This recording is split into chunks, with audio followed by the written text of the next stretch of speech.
रामपुर में सपा हारी तो आजम की राजनीति पर लग जाएगा ब्रेक। सहयोगी ही बने आजम के दुश्मन, बीजेपी से मिलाया हाथ। नवाब खानदान भी आजम के खिलाफ बीजेपी के साथ। रामपुर सीट पर चुनाव दिलचस्प हो गया है। बीजेपी और सपा दोनों दलों के उम्मीदवार आजम के करीबी रहे हैं। रामपुर सीट पर नवाब खानदान का भी प्रभाव है। लंबे समय तक यह सीट नवाब खानदान के पास ही रही है, लेकिन आजम खान जब से मजबूत होकर उभरे हैं, नवाब खानदान की खानदानी सीट उनकी नहीं रही है। इस सीट पर कभी कांग्रेस बेहद मजबूत होती थी। रामपुर सीट के लिए अभी तक 17 बार लोकसभा के लिए वोटिंग हुई है, जिसमें से 9 बार जीत कांग्रेस को ही मिली थी। अधिकांश बार नवाब खानदान से जुड़े लोग ही चुनाव जीते थे। नवाब खानदान में जुड़े अधिकांश लोग अभी भी कांग्रेस में हैं और नवाब काजिम अली कांग्रेस की टिकट पर चुनाव भी लड़ना चाहते थे, लेकिन कांग्रेस ने चुनाव लड़ने से ही इंकार कर दिया।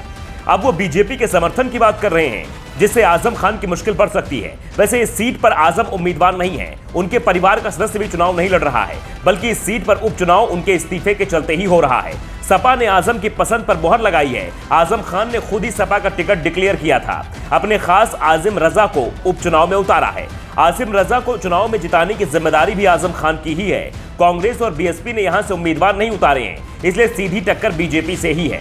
बीजेपी ने इस सीट पर घनश्याम सिंह लोधी को उतारा है। आजम के जेल जाने से पहले घनश्याम लोधी भी उनके खास होते थे, लेकिन आजम जेल गए तो लोधी ने पाला बदल लिया, वो बीजेपी के साथ हो लिए। लोधी को आजम की ताकत और कमजोरी दोनों का पता है, इसलिए वो ही उसी हिसाब से चुनाव प्रचार कर रहे हैं।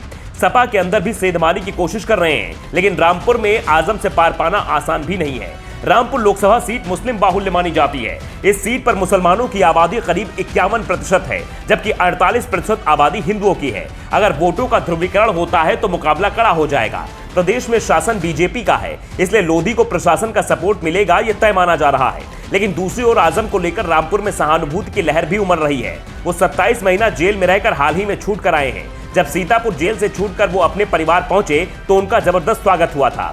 आजम खान खुद को पीड़ित बता रहे हैं। आजम के बेटे अब्दुल्ला आजम ने आसिम रजा के प्रचार का अभियान संभाल रखा है। आजम की तबीयत भी खराब है, इसलिए अब्दुल्ला आजम प्रचार में पसीना बहा रहे हैं, क्योंकि आसिम रजा की हार जीत पर भी बहुत कुछ आजम पर निर्भर करेगा। रजा को जीत मिली तो आजम का कद सपा में बहुत बड़ा हो जाएगा। वैसे तो मुलायम सिंह के समय सपा के प्रमुख नेता रहे हैं।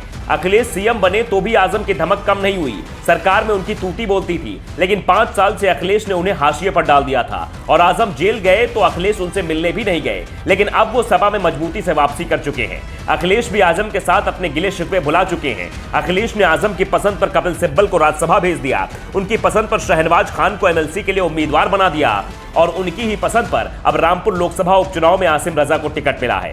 ऐसे में आजम की इज्जत भी दांव पर लगी है। लेकिन रामपुर में बीजेपी भी कमजोर नहीं है। 3 दशक में 3 बार बीजेपी रामपुर सीट से जीत चुकी है। सबसे पहले 1991 में राजेंद्र कुमार शर्मा ने रामपुर सीट बीजेपी की झोली में डाली।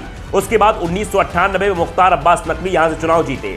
2014 में नेपाल सिंह ने रामपुर में मैदान मारा। 2019 में भी बीजेपी उम्मीदवार जयाप्रदा ने आजम खान को कड़ी टक्कर दी थी, वो भी तब जब आजम को बीएसपी का भी समर्थन मिला हुआ था। इस बार बीएसपी का भी साथ नहीं है, तो इस बार का चुनाव बेहद दिलचस्प हो गया है। Bureau report, the Dhakad news.